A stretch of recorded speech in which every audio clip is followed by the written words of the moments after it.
Hello friends, welcome to GK mind game. ಪ್ರಶ್ನೆಗಳ ಸಂಪೂರ್ಣ ಮಾಹಿತಿಗಾಗಿ ವಿಡಿಯೋನ ಎಲ್ಲೂ ಸ್ಕಿಪ್ ಮಾಡದೆ ಕಂಪ್ಲೀಟ್ ಆಗಿ ನೋಡಿ. ಇವತ್ತಿನ ಪ್ರಶ್ನೆಗಳಲ್ಲಿ ಮೊದಲನೇ ಪ್ರಶ್ನೆ, ಶ್ವಾಸಕೋಶವನ್ನು ಸ್ವಚ್ಛಗೊಳಿಸಿ ಉಸಿರಾಟವನ್ನು ಸರಾಗಗೊಳಿಸಲು ಯಾವುದನ್ನು ಸೇವಿಸಬೇಕು? Options: A baje, B ಅಮೃತಬಳ್ಳಿ, C Shatavari, D ತುಳಸಿ.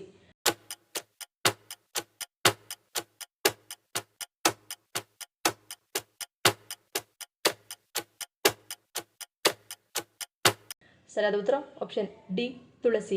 ತುಳಸಿಯಲ್ಲಿರುವ ಫೈಟೋಕೆಮಿಕಲ್ಗಳು ಶಕ್ತಿಯುತವಾದ ಉತ್ಕರ್ಷಣ ನಿರೋಧಕ ಮತ್ತು ಉರಿಯೂತದ ಗುಣಲಕ್ಷಣಗಳು ನಮ್ಮ ಶ್ವಾಸನಾಳದಲ್ಲಿನ ಉರಿಯೂತವನ್ನು ಕಡಿಮೆ ಮಾಡುತ್ತದೆ ಮತ್ತು ಮೂಗಿನ ದಟ್ಟಣೆಯನ್ನು ತೆರವುಗೊಳಿಸುತ್ತದೆ. ಪ್ರತಿದಿನ ತುಳಸಿಯನ್ನು ಚಹಾ ಅಥವಾ ಹಸಿಯಾಗಿ ತುಳಸಿಯನ್ನು ತಿನ್ನುವುದರಿಂದ ಶ್ವಾಸಕೋಶದಿಂದ ವಿಷವನ್ನು ಹೊರಹಾಕುವುದರ ಜೊತೆಗೆ ನಮ್ಮ ಉಸಿರಾಟವನ್ನು ಸುಧಾರಿಸಲು ಇದು ಸಹಾಯ ಮಾಡುತ್ತದೆ. ಎರಡನೇ ಪ್ರಶ್ನೆ, ಸುಟ್ಟ ಗಾಯಗಳು ಶೀಘ್ರವಾಗಿ ಗುಣಪಡಿಸಲು ಯಾವುದನ್ನು ಹಚ್ಚಬೇಕು? ಆಪ್ಷನ್ಸ್: ಎ ಅರಿಶಿಣ, ಬಿ ಐಸ್ ಕ್ಯೂಬ್, ಸಿ ಜೇನುತುಪ್ಪ, ಡಿ ಅಲೋವೆರಾ.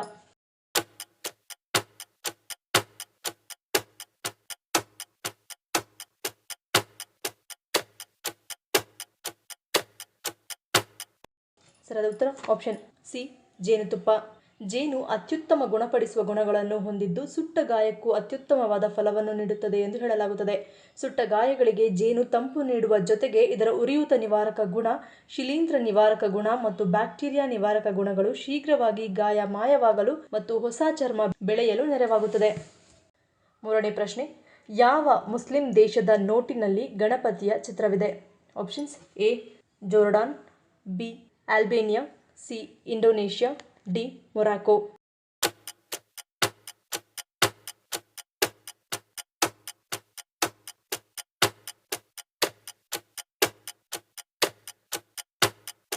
ಸರಿಯಾದ ಉತ್ತರ ಆಪ್ಷನ್ ಸಿ ಇಂಡೋನೇಷ್ಯಾ. 87% ಮುಸ್ಲಿಂ ಜನಸಂಖ್ಯೆಯನ್ನು ಹೊಂದಿರುವ ಕಟ್ಟಾ ಮುಸ್ಲಿಂ ರಾಷ್ಟ್ರವಾಗಿರುವ ಇಂಡೋನೇಷ್ಯಾದ 20,000 ರೂಪಾಯಿ ನೋಟಿನಲ್ಲಿ ಸ್ವತಂತ್ರ ಹೋರಾಟಗಾರ ಕಿ ಹಜಾರ್ ಫೋಟೋ ಜೊತೆಗೆ ಹಿಂದೂ ದೇವರಾದ ಗಣೇಶನ ಚಿತ್ರವನ್ನು ಬಳಸಿಕೊಳ್ಳಲಾಗಿದೆ. ಬಹಳ ಹಿಂದೆ ಇಂಡೋನೇಷ್ಯಾದಲ್ಲಿ ಹಿಂದೂ ಸಂಪ್ರದಾಯದ ಆಚರಣೆಯಲ್ಲಿತ್ತು. ಅಲ್ಲದೆ ಇಂಡೋನೇಷ್ಯಾದಲ್ಲಿ ಗಣೇಶನನ್ನು ಕಲೆ, ವಿಜ್ಞಾನ ಮತ್ತು ಜ್ಞಾನದ ಅಧಿದೇವತೆ ಎಂದು ನಂಬಿದ್ದಾರೆ. ಹೀಗಾಗಿ ಅಲ್ಲಿನ ಸರ್ಕಾರ ಇಂದಿಗೂ ನೋಟಿನ ಮೇಲೆ ಗಣೇಶನ ಚಿತ್ರವನ್ನು ಮುದ್ರಿಸುತ್ತಿದೆ. ನಾಲ್ಕನೇ ಪ್ರಶ್ನೆ, ಭಾರತದ ಕೊನೆಯ ಹಳ್ಳಿ ಎಂದು ಯಾವ ಹಳ್ಳಿಯನ್ನು ಕರೆಯಲಾಗುತ್ತದೆ? Options: A Chitkul, B Morhe, C Dhanushkodi, D ಮಾನಾ.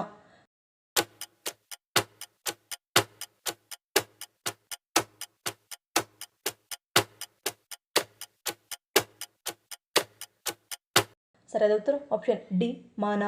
ಸಮುದ್ರ ಮಟ್ಟದಿಂದ ಸುಮಾರು 10,500 ಅಡಿಗಳ ಎತ್ತರದಲ್ಲಿ ಪವಿತ್ರವಾದ ಸರಸ್ವತಿಯ ನದಿಯ ದಡದಲ್ಲಿ ದೇವಭೂಮಿ, ಭೂಮಿಯ ಮೇಲಿನ ಸ್ವರ್ಗ ಎನಿಸಿಕೊಂಡಿರುವ ಉತ್ತರಾಖಂಡದ ಚಮೋಲಿ ಜಿಲ್ಲೆಯಲ್ಲಿರುವ ಮಾನಾ ಎಂಬ ಗ್ರಾಮ ಭಾರತದ ಕೊನೆಯ ಗ್ರಾಮ ಎನಿಸಿಕೊಂಡಿದೆ. ಐದನೇ ಪ್ರಶ್ನೆ, ಮಹಿಳೆಯರು ರಾತ್ರಿ ವೇಳೆ ತಪ್ಪಾಗಿಯೂ ಯಾವ ಕೆಲಸವನ್ನು ಮಾಡಬಾರದು? ಆಪ್ಷನ್ಸ್: ಎ ಹಾಲು ಕೊಡುವುದು, ಬಿ ಕೊಳಕು ಪಾತ್ರೆ, ಸಿ ಕೂದಲು ಬಿಡುವುದು, ಡಿ ಮೇಲಿನ ಎಲ್ಲವೂ.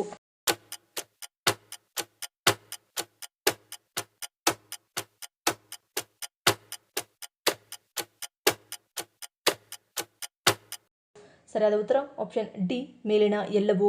ರಾತ್ರಿಯಲ್ಲಿ ಮಹಿಳೆ ತನ್ನ ಮನೆಯಿಂದ ಹಾಲು ಮತ್ತು ಮೊಸರನ್ನು ಯಾರಿಗೂ ನೀಡಬಾರದು ಎನ್ನುತ್ತಾರೆ. ರಾತ್ರಿಯಲ್ಲಿ ತೊಳೆಯದ ಪಾತ್ರೆಗಳನ್ನು ಹಾಗೆಯೇ ಇಟ್ಟು ಮಲಗುವುದು ಮನೆಗೆ ಶ್ರೇಷ್ಠವಲ್ಲ ಎನ್ನಲಾಗುತ್ತದೆ. ಹಾಗೆಯೇ ಮನೆಯ ಮಹಿಳೆಯರು ಮಲಗುವಾಗ ಕೂದಲನ್ನು ಕಟ್ಟದೆ ಹಾಗೆ ಮಲಗುವುದರಿಂದಲೂ ಕೂಡ ನಕಾರಾತ್ಮಕ ಶಕ್ತಿಗಳನ್ನು ಆಕರ್ಷಿಸುವಂತೆ ಮಾಡುತ್ತವೆ. ಆರನೇ ಪ್ರಶ್ನೆ, ಖಾಲಿ ಹೊಟ್ಟೆಯಲ್ಲಿ ಯಾವುದನ್ನು ಸೇವಿಸುವುದು ಆರೋಗ್ಯಕರವಲ್ಲ? ಆಪ್ಷನ್ಸ್: ಎ ಪರಂಗಿ, ಬಿ ದಾಳಿಂಬೆ ಜ್ಯೂಸ್, ಸಿ ನಿಂಬೆ ನೀರು, ಡಿ ಮೊಟ್ಟೆ.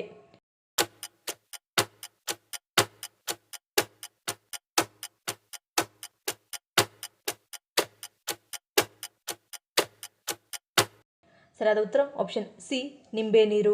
ಸಿಟ್ರಸ್ ಹಣ್ಣುಗಳಾದ ಕಿತ್ತಳೆ, ನಿಂಬೆಹಣ್ಣು, ದ್ರಾಕ್ಷಿ ಹಣ್ಣು, ನಿಂಬೆ ಹಣ್ಣುಗಳನ್ನು ಖಾಲಿ ಹೊಟ್ಟೆಯಲ್ಲಿ ಸೇವಿಸಬಾರದು. ಈ ಹಣ್ಣುಗಳು ಹೆಚ್ಚಿನ ಮಟ್ಟದ ಸಿಟ್ರಿಕ್ ಆಮ್ಲವನ್ನು ಹೊಂದಿರುತ್ತವೆ. ಇದು ಹೊಟ್ಟೆಯ ಆಮ್ಲೀಯತೆಯನ್ನು ಹೆಚ್ಚಿಸುವುದರ ಜೊತೆಗೆ ಎದೆ ಉರಿ ಮತ್ತು ಎದೆಗೆ ಸಂಬಂಧಿತ ಸಮಸ್ಯೆಗಳಿಗೆ ಕಾರಣವಾಗುತ್ತದೆ. ಏಳನೇ ಪ್ರಶ್ನೆ, ಕಾರ್ ಖರೀದಿಸುವ ಮುನ್ನ ಕಾರ್ ನಿಲ್ಲಿಸಲು ಜಾಗದ ಸಾಬೀತುಪಡಿಸಬೇಕೆಂಬ ಕಾನೂನು ಯಾವ ದೇಶದಲ್ಲಿದೆ? Options: A Japan, B Tanzania, C Cuba, D Denmark.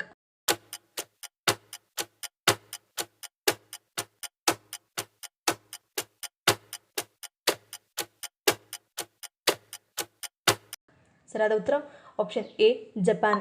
ಜಪಾನ್ನಲ್ಲಿ ಕಾರನ್ನು ಖರೀದಿಸಲು ಬಯಸಿದರೆ ಅದನ್ನು ನಿಲ್ಲಿಸಲು ಜಾಗ ಎಲ್ಲಿ ಇದೆ ಎಂದು ನೀವು ಮೊದಲು ಸಾಬೀತುಪಡಿಸಬೇಕು ಮತ್ತು ಈ ಸ್ಥಳವು ಮನೆಯಿಂದ 2 ಕಿಲೋಮೀಟರ್ಗಿಂತ ಹೆಚ್ಚು ದೂರದಲ್ಲಿರಬಾರದು ಎಂಬ ಕಾನೂನು ಇದೆ. 8ನೇ ಪ್ರಶ್ನೆ, ಹೆಚ್ಚಾಗಿ ನೀರು ಕುಡಿಯುವುದರಿಂದ ಯಾವ ಅಂಗ ಹಾನಿಗೊಳಗಾಗುತ್ತದೆ? ಆಪ್ಷನ್ಸ್ ಎ ಹೃದಯ, ಬಿ ಯಕೃತ್, ಸಿ ಕರುಳು, ಡಿ ಗುಪ್ತಾಂಗ.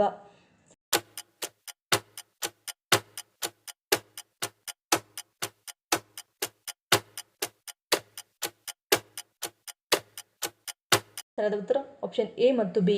ಹೆಚ್ಚು ನೀರು ಕುಡಿಯುವುದರಿಂದ ರಕ್ತದಲ್ಲಿನ ಸೋಡಿಯಂ ಮಟ್ಟವನ್ನು ಕಡಿಮೆ ಮಾಡುತ್ತದೆ. ಇದು ವಾಕರಿಕೆ, ವಿಪರೀತ ಆಯಾಸ, ಅತಿಯಾದ ಮೂತ್ರ ವಿಸರ್ಜನೆ, ತಲೆನೋವು ಜೊತೆಗೆ ನಿದ್ರೆಗೆ ಭಂಗವನ್ನು ತರುತ್ತದೆ. ಹೆಚ್ಚು ನೀರು ಕುಡಿಯುವುದರಿಂದ ದೇಹದಲ್ಲಿ ರಕ್ತದ ಪ್ರಮಾಣ ಹೆಚ್ಚುತ್ತದೆ. ಇದರಿಂದ ಹೃದಯದ ಮೇಲೆ ಒತ್ತಡ ಬೀಳುತ್ತದೆ. ಹೀಗಾಗಿ ಹೃದಯಾಘಾತದಂತಹ ಸಮಸ್ಯೆಗಳಿಗೂ ಇದು ಕಾರಣವಾಗುತ್ತದೆ. ಅಲ್ಲದೆ ಹೊಟ್ಟೆ ನೋವು, ಮೆದುಳಿನ ಪಾರ್ಶ್ವವಾಯು, ಹೆಚ್ಚುವರಿ ನೀರು ಜೀವಕೋಶಗಳು ಊದಿಕೊಳ್ಳಲು ಕಾರಣವಾಗುತ್ತವೆ. ಕೆಲವೊಮ್ಮೆ ಇದರಿಂದ ಬ್ರೈನ್ ಸ್ಟ್ರೋಕ್ ಬರಬಹುದು ಎನ್ನುತ್ತಾರೆ. ಹೆಚ್ಚು ನೀರು ಕುಡಿಯುವುದರಿಂದ ದೇಹದಲ್ಲಿ ಪೊಟ್ಯಾಷಿಯಂ ಕಡಿಮೆಯಾಗುತ್ತದೆ. ಪರಿಣಾಮವಾಗಿ ಯಕೃತ್ತಿನ ಸಮಸ್ಯೆಗಳು ಹಾಗೂ ಹೊಟ್ಟೆ ನೋವನ್ನು ಉಂಟುಮಾಡುತ್ತದೆ. 9ನೇ ಪ್ರಶ್ನೆ, ಗಂಡ ಹೆಂಡತಿ ಪ್ರತ್ಯೇಕವಾಗಿ ಮಲಗುವುದರಿಂದ ಏನಾಗುತ್ತದೆ? ಆಪ್ಷನ್ಸ್ ಎ ಉತ್ತಮ ನಿದ್ರೆ, ಬಿ ಪ್ರೀತಿ ಹೆಚ್ಚುತ್ತದೆ, ಸಿ ಲೈಂಗಿಕ ಆಸಕ್ತಿ, ಡಿ ಮೇಲಿನ ಎಲ್ಲವೂ.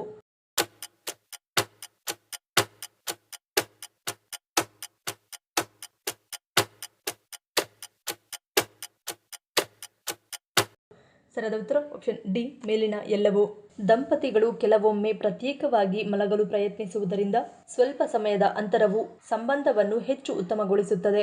ಜೊತೆಗೆ ಕೆಲವೊಮ್ಮೆ ದಂಪತಿಗಳ ನಡುವೆ ಮನಸ್ತಾಪವಾದಾಗ ಈ ರೀತಿ ಕೆಲ ದಿನ ದೂರ ಮಲಗುವುದರಿಂದ ವಿರಹ ವೇದನೆಯಿಂದ ಕೋಪವು ತಣ್ಣಗಾಗುತ್ತದೆ. ದೈಹಿಕ ಅನ್ಯೋನ್ಯತೆ ಮತ್ತು ಭಾವನಾತ್ಮಕ ಅನ್ಯೋನ್ಯತೆಯ ಅವಶ್ಯಕತೆ ಯಾವಾಗಲೂ ಇರುತ್ತದೆ. ಆದ್ದರಿಂದ ಕೆಲವೊಮ್ಮೆ ಪ್ರತ್ಯೇಕವಾಗಿ ಮಲಗುವುದು ಉತ್ತಮ. ಹಾಗೆಯೇ ಕೆಲವೊಮ್ಮೆ ದಂಪತಿಗಳಿಗೆ ಸ್ವಲ್ಪ ಅಂತರ ಕಾಯ್ದುಕೊಳ್ಳುವುದು ಅವರ ಲೈಂಗಿಕ ಜೀವನಕ್ಕೆ ಒಳ್ಳೆಯದು. ಇದರಿಂದ ದಣಿವು ಆಗುವುದು ಕಡಿಮೆಯಾಗುತ್ತದೆ. ಪರಿಣಾಮವಾಗಿ ಲೈಂಗಿಕ ಜೀವನವನ್ನು ಸುಧಾರಿಸುತ್ತದೆ. ಪರಸ್ಪರ ಹೆಚ್ಚು ಆಕರ್ಷಿತರಾಗಬಹುದು. ಆಗ ಮಿಲನದ ವೇಳೆ ಹೆಚ್ಚು ಆಸಕ್ತರಾಗುತ್ತಾರೆ.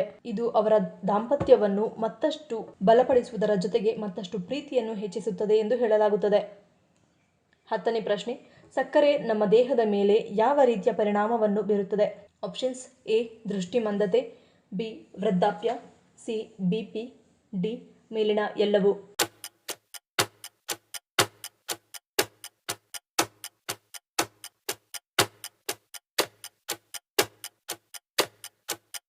ಸರಿಯಾದ ಉತ್ತರ ಆಪ್ಷನ್ ಡಿ ಮೇಲಿನ ಎಲ್ಲವೂ.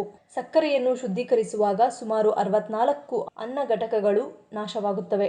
ನಂತರ ಉಳಿಯುವುದು ಪೋಷಕಾಂಶವಿಲ್ಲದ ಹಾನಿಕಾರಕ ಸುಕ್ರೋಸ್ ಮಾತ್ರ. ಸಕ್ಕರೆ ನಮ್ಮ ಶರೀರದಲ್ಲಿ ಮೇದಸ್ಸು, ಕೊಲೆಸ್ಟ್ರಾಲ್, ರಕ್ತದೊತ್ತಡವನ್ನು ಹೆಚ್ಚಿಸುತ್ತದೆ. ರೋಗ ಪ್ರತಿರೋಧಕ ಶಕ್ತಿಯನ್ನು ಕಡಿಮೆ ಮಾಡುತ್ತದೆ. ದೃಷ್ಟಿ ಮಂದತೆ, ಬೇಗನೆ ವೃದ್ಧಾಪ್ಯ ಬರುವುದು, ವಿಟಮಿನ್ ಇ ಅನ್ನು ಕಡಿಮೆ ಮಾಡುವುದರ ಜೊತೆಗೆ ಹಾರ್ಮೋನ್ಗಳ ಮೇಲೆ ಪರಿಣಾಮ ಬೀರುತ್ತದೆ. ಮುಂದಿನ ಪ್ರಶ್ನೆ, ದೇಹದ ತೂಕ ಇಳಿಸಿಕೊಳ್ಳಲು ಯಾವುದು ಹೆಚ್ಚು ಸಹಾಯಕಾರಿಯಾಗಿದೆ?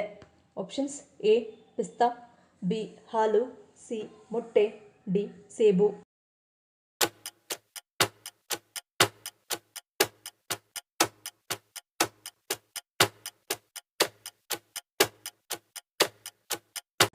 ಸರಿಯಾದ ಉತ್ತರ ಆಪ್ಷನ್ ಎ ಪಿಸ್ತಾ. ಪ್ರತಿದಿನ ಪಿಸ್ತಾ ಸೇವಿಸುತ್ತಾ ಬಂದರೆ ದೇಹದ ತೂಕವನ್ನು ಕಡಿಮೆ ಮಾಡಬಹುದು.